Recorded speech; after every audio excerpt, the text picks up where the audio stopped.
Kraft presents The Great Gildersleeves. The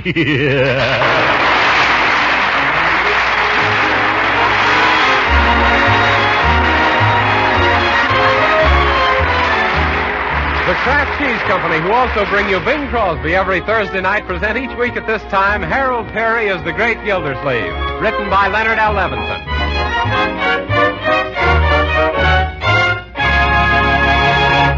And now it's time to join that busy businessman, that solid citizen and that unctuous uncle, Throckmorton P. Gildersleeve, who's arrived home from the office an hour earlier than usual today because of a splitting headache.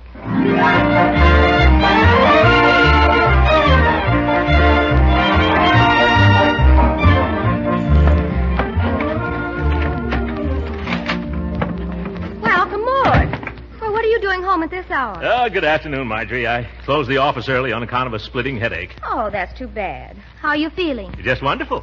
What about the headache? Oh, she went home. She? Yes, I didn't have the headache. It was my secretary, Miss Repvogel. I kept telling the girl, poor girl, to get glasses, but she thinks they'll spoil her good looks. Oh, if that girl ever wore glasses, she could see that she hasn't any good looks. That's probably why she doesn't wear them. Anyhow, after she left, I guess I got a touch of spring fever. Oh, you did? Yes, you know, in the spring, a young man's fancy lightly turns to thoughts. That's from Locksley's Hall, Tennyson. Hey, Marge! Gee whiz, you can't imagine what wandered into our backyard just now. Hi, Uncle Mort. There's a goat in our backyard. Here's a goat? Sure, a real live billy goat with all the accessories. A beard at one end and a tail at the other. And two horns. Well, and a very good bumper, too, I'll bet.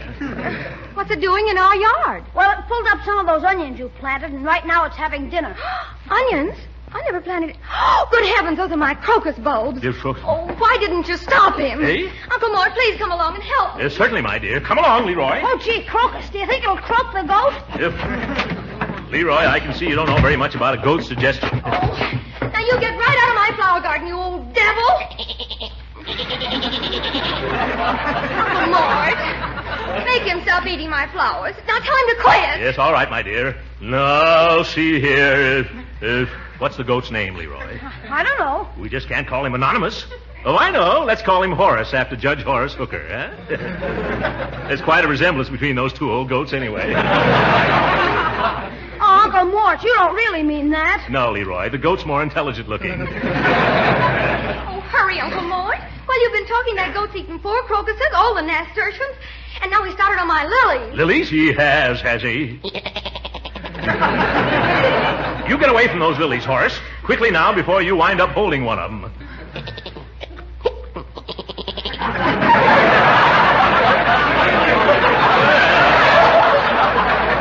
Looks like Horace has been eating the radishes, too. Hey, come on, Leroy. Help me drag him out of there. Well, maybe I can handle him myself, Uncle Mort. Huh? Come on out of there, Horace, old boy. Nice little goat. Come on, palsy-walsy. Atta boy, that's right. You see, all you have to do is treat him with kindness. Oh, look, Uncle Mort, he likes you. Well, isn't that cute? Look out, Uncle Mort, he's chewing your sleeve. Here he is. Stop that, Horace. Let go. Unhand me, sir. Yes, Horace, don't chew Unc's sleeve. You might choke on the buttons. Be nice to your Uncle Mort. I'm not that goat's Uncle Mort. Now, Leroy, you take this silly Billy back to its owner. But, gee, Unc, I don't know who he belongs to. Nobody around here keeps goats. He must have wandered in from out of town. Well, he can wander right back out again. You hear that, goat? Beat it. Skidoo. Vamoose. That's Spanish for scram, Leroy. Vai para casa. What's that? That's Portuguese for vamoose. Ah, jeepers, Unc. Couldn't we keep him for just a little while? Leroy, we're not running a bide-a-wee for belligerent billy goats. But he'd make a keen pet. Young man, your pets have been my peeve. We've let you keep rabbits, turtles, and frogs and chipmunks. But goats are more than I can stomach. And goodness knows I can stomach a lot. I agree, Uncle Mort. Now, how can we get rid of him? I'll call the city hall. City Hall? Yes, there must be some department down there that handles runaway goats. But, gee, Unc, why can't we just keep him? I'll tell you why, my boy. In the first place, he doesn't belong to us. In the second place, whoever owns him might want him back. In the third place, I won't have him tearing up our place in the first place. Quiet, you.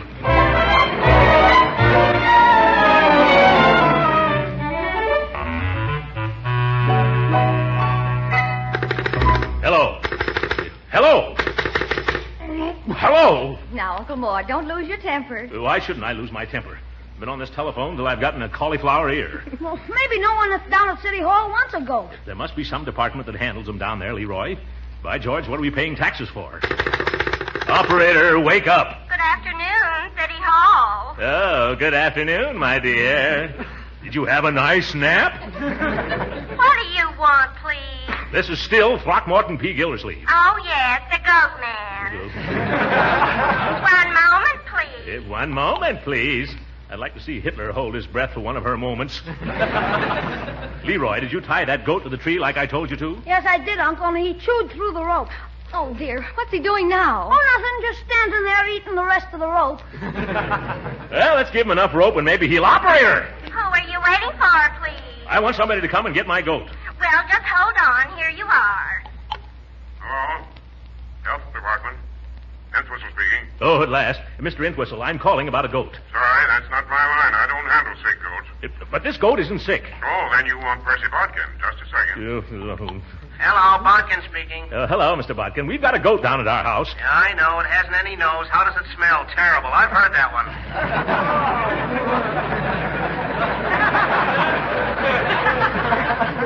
No. This is a perfectly healthy goat. Are you sure? Has it had a physical lately? Look, it's straight into our yard. We want you to come and take it away. But I'm just the inspector of goat's milk. This isn't a nanny goat, it's a Bill. Oh, Bill, he's out to lunch now. I'll have him call you when he gets back. Operator! One moment, sir. I'm trying to help you. Here's Mr. McCorkle in Lost and Found. Go ahead, Max. Hello? I understand you lost a coat. What kind? Overcoat, top coat, sport coat, or maximum? No, not a coat. A goat. Oh, a goat? Yeah. Here in the City Hall? No, here at home. How could you lose a goat at home? You probably just mislaid it. This was... I didn't mislate it. I found it. Well, then if you found it, why are you bothering me? Because it isn't mine. But does the coat fit you? It's not a coat, it's a goat. G-O-T, goat. Oh... Now I understand. I'll switch you over to the Park Commission. They use them on the lake. Use what on the lake? Boats. Oh! No, operator. Hello, City Planning Commission. I don't want the Planning Commission. I just want to find out how to get rid of a goat. Oh, yes, the phone girl told me. Well, all you have to do is come down here and sign a complaint. I'll be glad to. Then what happens? We'll send a policeman out, and he'll arrest that man. He can't keep a goat in a residential zone.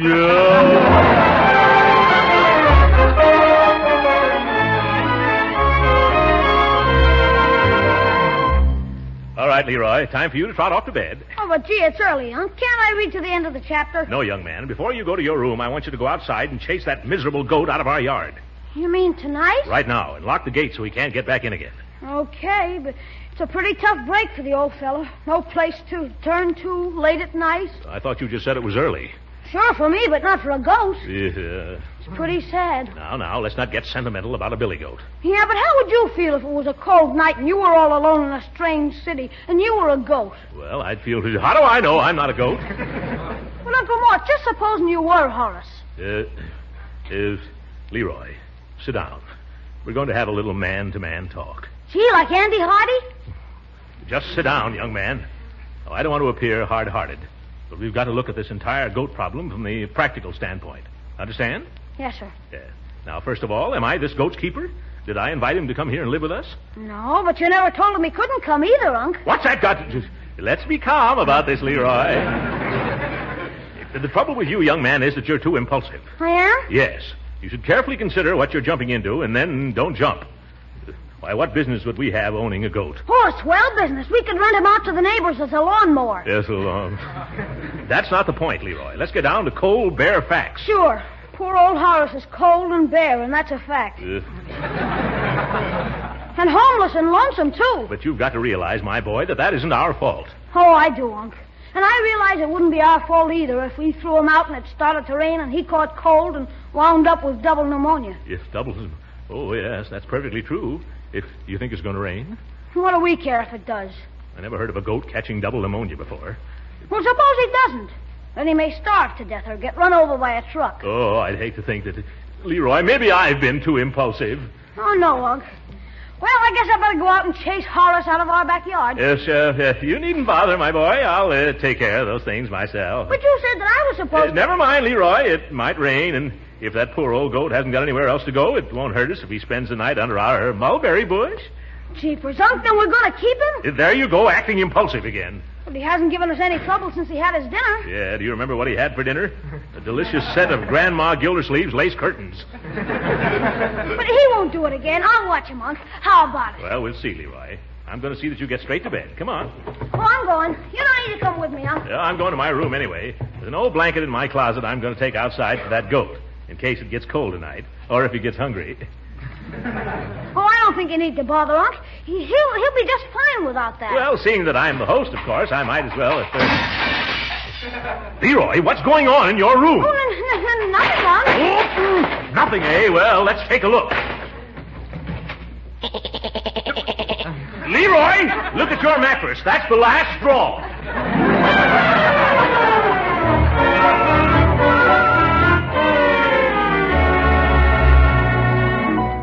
But do you think that was the last straw, Judge Hooker? No. I put that Horace. Horace? I mean that goat. I put him outside after that, and he spent the night bleeding his brains out. Well, what have you done about it today? Well, I placed an ad in the lost and found section of the newspaper. I Hello, expected... Mr. Gildersleeves. Hello, Judge Hooker. Have you two heard the latest news about the Gildersleeves goat? Oh, of course you haven't. You haven't been home, I mean. Well, we haven't had so much excitement in the neighborhood since that donut truck ran over that coffee salesman. Yes. My goodness, Dottie, what's happened now? Well, your goat has developed the worst habit. He's playing games with everybody. What sort of games? Well, there's one called Button. Who's going to get the button? Oh, my goodness. Yes, it usually starts with somebody playing Drop the Handkerchief, and then the goat plays Hop, Skip, and Bump, and then bingo, you're it. Great jumping jeeps. Come on, Judge, let's go. Thank you for telling us, Dottie. Well, that's all right. Well, the neighbors say they're going to sue you for damages, but for the life of me, I can't see why they want more damages. Shake a leg, Judge, before that goat butts me into bankruptcy. Ooh, by George, there he is now. Say, he's a cute-looking fella. Yes. Now, there are people who think you're cute-looking, too, Judge, and for the very same reason. What do you mean? Oh, any similarity between you and that goat is purely coincidental, but there's still definitely a similarity. Bertie! Afternoon, Mr. Gildersleeves. Afternoon to you, too, Judge. I don't suppose the owner of that goat showed up. No, sir, he didn't. He's a powerful smart man, that man is. However, there was another man around here looking for to buy that goat. Well, why didn't you sell it to him? Well, now, supposing I did and the owner showed up. That's how people get themselves into poking. But we have a legal right to sell this animal now, haven't we, Judge? That's right. The decision was handed down in State of Nebraska versus 2 unclaimed guinea pigs, later amended to Nebraska versus unspecified number of guinea pigs. That's fine, Judge. Now, Bertie, do you remember the name of the man who wanted to buy that goat? No, sir, I don't. Oh, what a pity. But he left his card here, Tis. Oh, his card. Good. Let's have it. Thanks. You? I'll pick it up. Never mind, Bertie. I'll get it. Look out, Gildy. Get up. Here comes that goat. What'd you say, Judge? Oh, Mr. Gildersleeves! What's all the commotion? Here, let me help you up. You aren't hurt, are you, Gildy? No, of course not, Judge. I'm just practicing forced landings, that's all. Where is that goat? You better get rid of him, Mr. Gildersleeves. That's just what I'm going to do. I'm going to sell him right now. Where's that man's card I dropped? Well, it was on the grass a minute ago. Yes, it was right over. Oh, somebody stop that goat. Oh, it's too late. He just chewed up the card with the customer's name.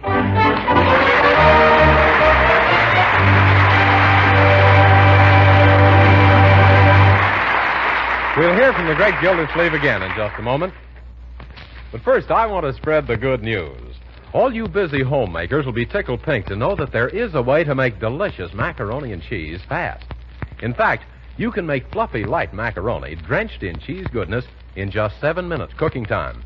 The product called Kraft Dinner holds the secret of this speed. In every Kraft Dinner package, there's a quick cooking macaroni that needs no baking at all. Also, some Kraft Grated that in a twinkling gives you grand cheese flavor through and through. Just 7 minutes at the stove, and you have a marvelous main dish. Fluffy, tender macaroni, drenched in cheese goodness. The family will say Kraft Dinner is just about the best macaroni and cheese you ever made. And you'll say Kraft Dinner is a positive treasure on days when you have to work fast to get luncheon on time, or for dinners when you've spent the afternoon shopping or working late on your defense job. So stock the emergency shelf tomorrow with several packages of Kraft Dinner.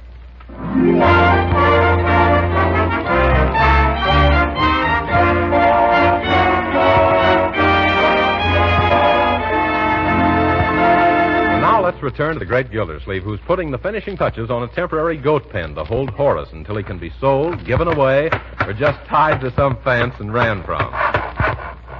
There we are, Leroy. And there you are, Mr. Goat.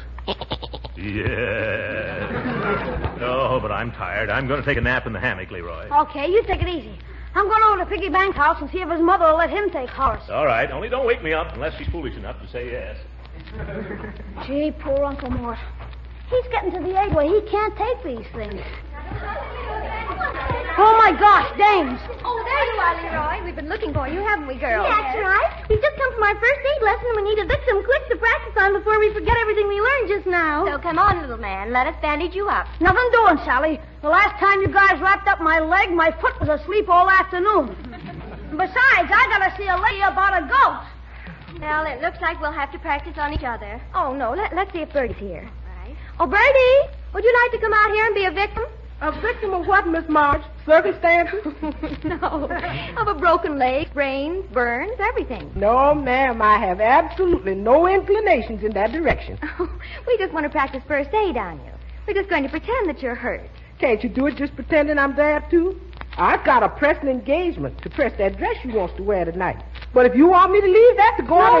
No, Bertie, no. We'll find someone else. Oh, say, Marge, isn't that your uncle over there in the hammock? Yes. Say. He'd make an awfully jolly patient, wouldn't he? Oh, I don't know. You think we've got enough bandages to go around it? Let's go over and ask him, huh? Come on, girl. All right, well, let's be quiet. Mr. Gildersleeves, do you mind if we use you as a dummy to practice our first aid on at a time nobody else will, and you don't have to disturb yourself in the least because we can go right ahead just the way you are? Shoe flies, go away. He's asleep. We shouldn't disturb him, Dottie. If Uncle Mort's asleep, I don't think even Dottie can disturb him. Yeah. Do you mean it's all right to proceed? Sure, just as long as we don't treat him too roughly or push him out of the hammock. Oh, goody. I've just been waiting for a chance like this to practice my tourniquet. Now, just hold still, Mr. Gildersleeves. Well, this would be a good time to work on chest bandages. No, I'm afraid we'd have to get him up for that. Well, couldn't I just roll the bandage around him and the hammock? Oh, yes. Yes, that would seem logical. Well, what are you going to do, Margie? Oh, I think I'll work on that treatment for burns and rub some of this salve on Uncle's face. It'll probably keep him from getting sunburnt, too. Ooh, this salve is certainly strong.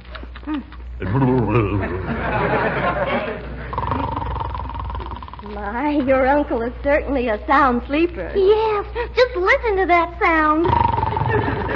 I never thought it would take so many bandages to go around your uncle's circumference, Marjorie. Yes, that takes in a lot of territory, doesn't it? Gosh, but this stuff is sticky. Anyone have an extra handkerchief? Mm-hmm. Just a second and I'll be through. Then... Dottie Dobson, what are you doing to my uncle? Oh, I'm just tightening this tourniquet. But good heavens, Dottie, you never use a tourniquet on the neck. Quick, I'm twisted. Are you all right?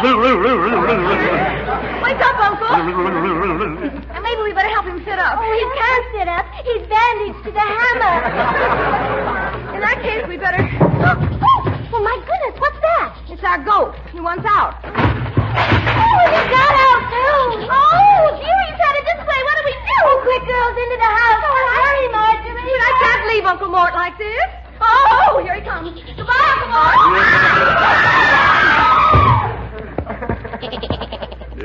I can't get up. Who tied me down here? Well, why'd you do it?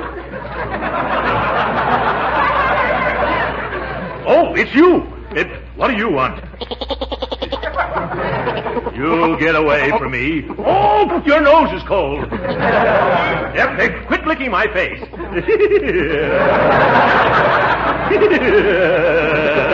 Horace, your beard tickles.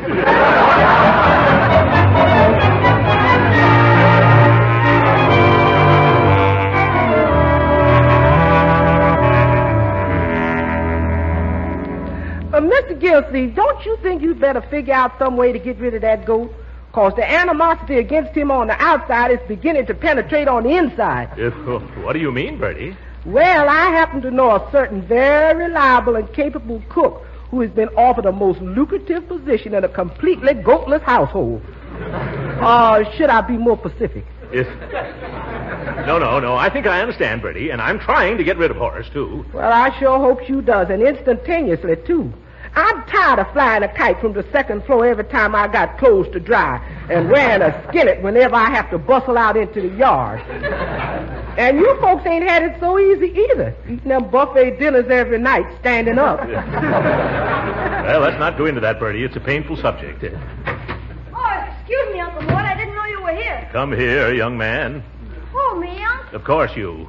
Leroy, did you have anything to do with Horace chasing the postman down the street and then eating our morning mail? Well, only indirectly, Uncle Mort. Oh? You see, I was trying to train him to fetch the mail inside every morning the way Piggy Bank's dog does. Well, he fetched it inside, all right. Maybe we ought to buy him a muzzle. What's the use? He'd eat that, too. What we should do is saw off his horns, trim off his beard, and then tip off the dog catcher.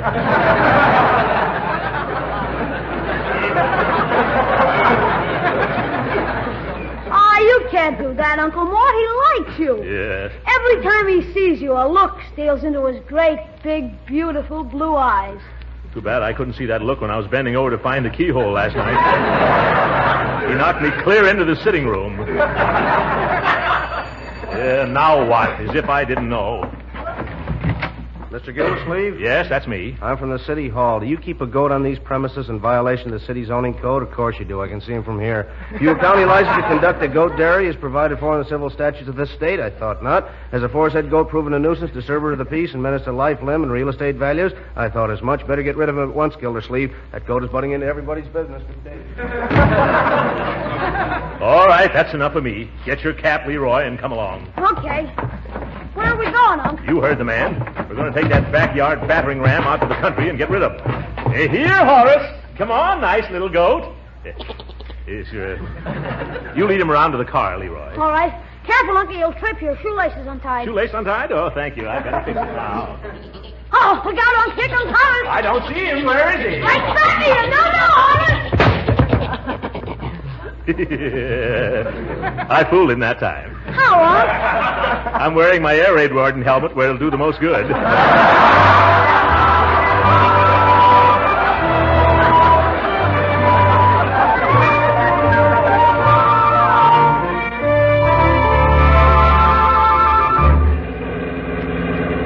down, Uncle Mort. Let's try that farmer up ahead. That farmer? Oh, yes, but this is our 8th stop, Leroy. I never thought there were so many goat haters in this part of the country. Hello there, neighbor. Well, hello there. Oh, how would you like to buy a dandy goat at a cheap price? No, thank you, gentlemen. Gee, why not? These goats is too stubborn. They're used like jackasses. But just look at this animal. He's a genuine Jim. A genuine Jim? He look more like a York by Indian. You can have him for only $2. No, too high. All right, I'm tired of hauling him around the countryside. You can have him for nothing. That's still too high. Well, then suppose I give you $3 or $4. How about that? Oh, no, you're yoshing me. I'm not yoshing you, joshing you. Well, what do you say? No. But why not? That goat is for $10 for sure. If you ask less, something went wrong, sure. You get along now. Get off my property. I don't want no dealings with hot goats. Well, for the hot goat. Uh-oh. Horace, what have you done? Gee, Unc, look at the upholstery in the back seat. The upholstery? Oh, where is it? I guess he ate it. All right, brother, this is the end of the line. What you gonna do, Unc? Open that back door, Leroy. Now, get out, Horace. Shut the door quickly, Leroy. All right. Goodbye, Horace. Yeah, goodbye, Horace. Well, let's get home, Leroy. Yes.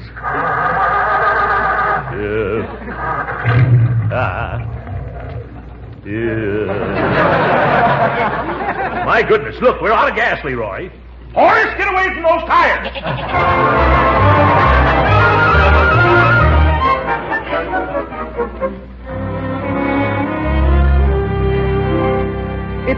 It's 7 o'clock, Miss Marge. You still want to wait dinner for Mr. Gildersleeves and Leroy? Oh, yes, Bertie. Just a little while longer anyhow. Oh, I do hope they come back without that goat. Yes, ma'am, and so does everybody else who's ever come in contact with him. Though to give the devil his dues, that horse had the most personality I ever saw in a goat. Too bad it was all negative. Oh, I don't know what we'll do if they bring him back again. Do you think we could hide him someplace where the neighbors wouldn't find out? No, ma'am, they'd sure get the wind of it somehow. I guess you're right. Well, here we are. Oh. Is dinner ready, Bertie? Yes, sir. How about that horse goat? Oh, we found out who owned him and gave him back. You did? Who does he belong to? Summerfield Railroad Yards. The railroad yard? Well, I've heard of donkey engines and cow catchers, but what do goats do on the railroad? Well, Horace works down at the stockyards. He leads the sheep out of the pens and into the boxcars. Yeah, and when he ran away, they thought he'd been shipped somewhere by mistake. Yes, they were terribly glad to get him back again because it's practically impossible to move the sheep unless he leads them. Oh, well, thank goodness that's all over. You said it. Well, now, if you folks get all cleaned up, I'll put dinner on right away. Oh, dinner, and have I got an appetite. Yeah, me too. Come on, Uncle Mort. Yeah, sure. You don't know what a load this is off my shoulders. Why, I feel like something's wrong. What's that noise outside? Oh, I can't imagine. It sounds like... You better go to the door, Uncle. Yes, I'll soon find out. Oh, great jumping jeeps! Horace has come back again, and he's brought all his little sheep friends with him.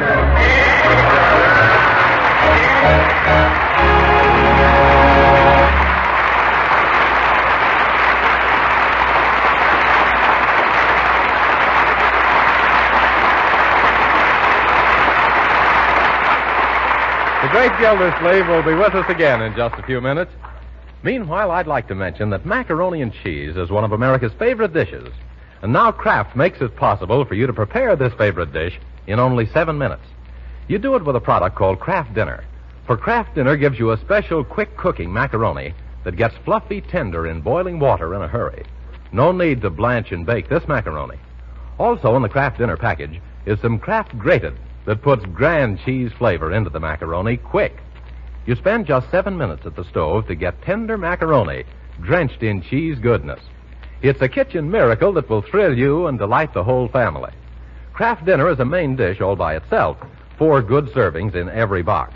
If you serve it molded into a ring and filled with cream seafood, you have a real party dish in a jiffy. So don't bother with blanching and baking macaroni anymore. Don't fuss with grating cheese and making a cream sauce.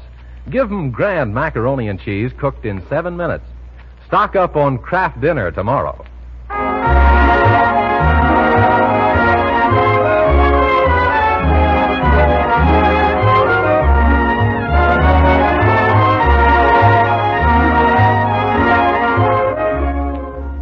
Ladies and gentlemen, in this war that we're fighting, there are a million stirring stories of valor and endurance and personal sacrifice. At this very moment, on every ocean, men of our Navy are writing an heroic page in our history. And in order that they may fight with untroubled hearts, secure in the knowledge that their loved ones at home are not in distress, the Navy Relief Society is asking us to contribute a fund of $5 million. That's right, Marjorie. For 40 years, the men of our Navy, Marine Corps, and Coast Guard have provided immediate direct relief for their dependents themselves.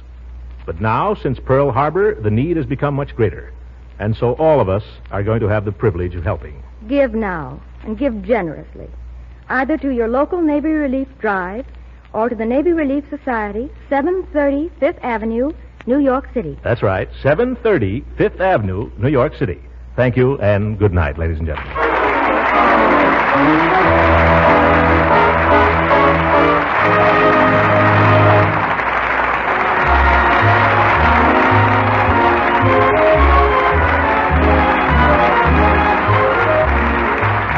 Original music heard on this program was composed and conducted by William Randolph. This is Jim Bannon speaking for the Kraft Cheese Company and inviting you to be with us again next week at this same time for the further adventures of the great Gildersleeves. This program has come to you from Hollywood. This is the National Broadcasting Company.